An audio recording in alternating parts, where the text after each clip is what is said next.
ఈ corporation office పక్కన ఆక్రమించుకున్నారా? ఏదంటే అది మీరు చేస్తే మేము చూసుకున్నారా?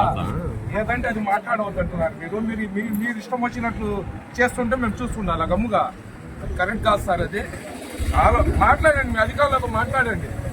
ఒక ధార్మిక ప్రదేశానికి వచ్చినప్పుడు అన్ని జాగ్రత్తలు తీసుకొని రావాలా? మీరు ఇష్టం వచ్చినట్టు జేసీబీలు తెచ్చి పెట్టేసి యోగి ఆదిత్యనాథ్ లాగా మసీద్ తోసేస్తాం ఇది తోసేస్తామంటే ఎవరు గమ్ముకుంటారు? ఇక్కడ ఎందుకు గమ్ముకుంటాము?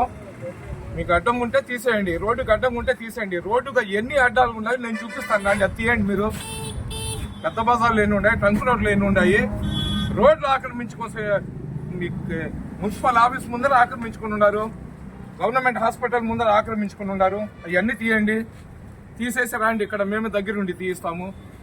ఉద్యోగం కరెక్ట్గా చేయండి. దేనికి అడ్డం లేదు. ఆ మసీద్ ఇది దాదాపు 2013 నుంచి ఉన్నది.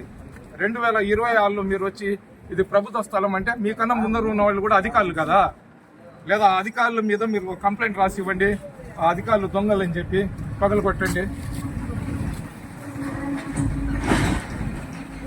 మేము మీతో వాదించడం లేదు, రిక్వెస్ట్ చేస్తున్నాం. మీకు కరెక్ట్ కాదు సార్ ఇదేని.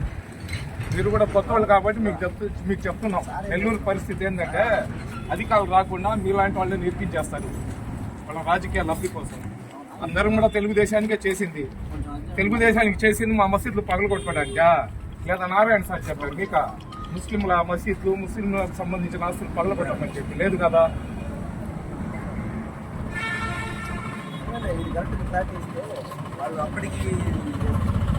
క్లారిటీ గ్యాస్ క్లారిటీ పగలగొడుతున్నారు, ఎందుకు పగలగొడుతున్నారు అని క్లారిటీ కావాలి కదా. క్లారిటీ ఇచ్చేసి పగలు కొట్టండి. ఏం లేకుండా చెప్పేసారు పగలు కొట్టేస్తామంటే ఎలాగా? అదే అది లొకేషన్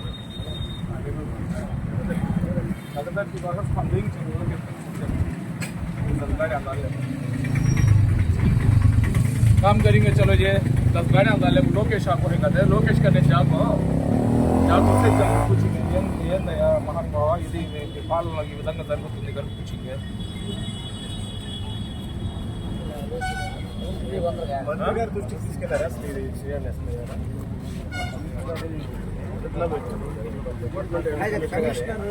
అంటే ఆయన నియోజకవర్గంలో ఏం జరుగుతుంది, ఎలా చేయాలో, ఏం చేస్తున్నారని ఆయన దృష్టికి తీసుకెళ్ళి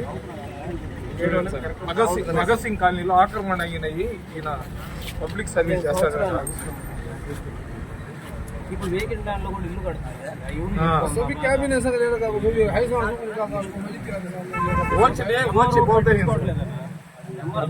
చేద్దాం, అన్ని చేద్దాం.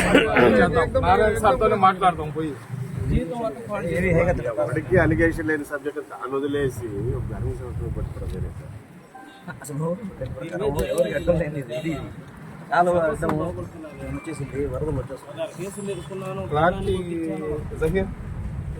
క్లారిటీ ఇచ్చిన తర్వాత లేదంటే మమ్మల్ని కొట్టేసి పోలీస్ స్టేషన్ వేసి పగలు కొట్టమని చెప్పు.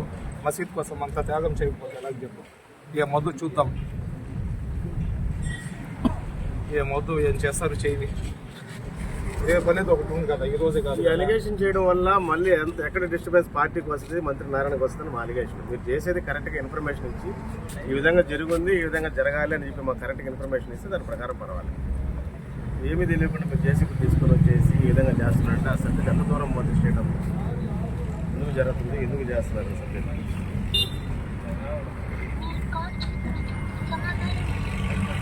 క్లారిటీ లేదు. 15 రోజులు చెప్తానే ఉన్నారు సార్. మీకు 2 చేతులు జోడించి రిక్వెస్ట్ చేసేది వీలండి. మీరు క్లారిటీ ఇచ్చి మీరు పగలు కొట్టండి. క్లారిటీ లేకుండా మీరు టచ్ చేయడానికి లేదు. అదే మీరు క్లారిటీ ఇవ్వండి. మాట్లాడడానికి కూడా ఇష్టపడటం లేదండి. కమిషనర్ గారు మీ నోటీస్ చెప్పారు ఇది అలాగే మొన్న కూడా మీకు ఫోన్ చేశాను, నేను మాట్లాడాను. అసిస్టెంట్ దాకా వదిలేసి ఇది వదిలేస్తాను, అది మీ నోటీస్ చెప్పారా కమిషనర్ గారు? మీకు చెప్పలేదంటే కరెక్ట్ కాదని అనిపిస్తుంది నాకు. నేనేం చెప్పాను, ఆయనతో మాట్లాడా, ఇది కావాలంటే సాక్రిఫైస్ చేస్తాడు, బ్యాగ్ వదిలేయండి సార్, ఫోన్లే మీకు కూడా ఇది లేకుండా మేము స్వచ్ఛందంగా వస్తామని చెప్పాను. మీ నోటీస్ చెప్పారా కమిషనర్? నేను కాదు సార్, అధికారులతోటి మంత్రి గారితో సమన్వయం చేసుకుని పోవాలి. ఇప్పుడు వీళ్ళు మొదలు పడుతున్నారు, బ్యాక్ సైడ్ ఏంది వాళ్ళకి ఏదో దానికి మసీద్ సంబంధించి కావాలి. నేను వచ్చి ఫోన్ చేస్తాను, కట్టుకున్నాడు 15 సంవత్సరాల నుంచి మసీద్ కార్యక్రమాలు వాళ్ళకి ఖర్చుల కోసం ఇది తీసేస్తున్నాము. ఇదే వాళ్ళు ఉచితంగా తీసుకోవాలా కొనుక్కున్నాడు. Back side last time YCP government వాళ్ళు దారి కావాలని ఇది మొదలు పెట్టారు. వాళ్ళ ఇంటికి ఇప్పుడే వెళ్ళారు టిఫిన్ చేసి. సార్ ఒక పని చేయండి సార్, 2 రోజులు ఆపండి. 2 రోజులు నారాయణ సార్ వస్తున్నారు. సార్ దగ్గరికి మేము పోతాం, కమ్యూనిటీ నుంచి మేము అందరం కూడా పోతాము. అప్పుడు డిసిషన్ తీసుకోండి, అప్పుడు తీసుకోండి decision.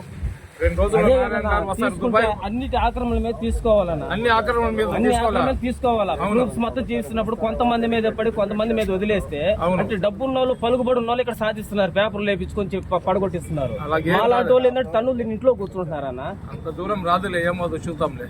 Narayana sir list phone కూడా చేస్తున్నారు. నారాయణ సార్ దగ్గరికే పోతాం. మేముంది నారాయణ సార్ ఎందుకు కలవాలి? అన్ని తీసేయండి, నేను సార్ కదా. చూపిస్తున్నాను కదా. నారాయణ సార్ దగ్గరికి పోతాము. ఆయన దృష్టిలోనే పెడతాము. ఈ విధంగా మసీద్కి సంబంధించిన అన్ని పగలగొట్టమని చెప్పి మీరు పంపించారా? మీకు తెలిసి వచ్చారా, తెలియకుండా వచ్చారా అని ఆయనకు అడుగుదాము. క్లారిటీ వచ్చేస్తుంది కదా. అన్ని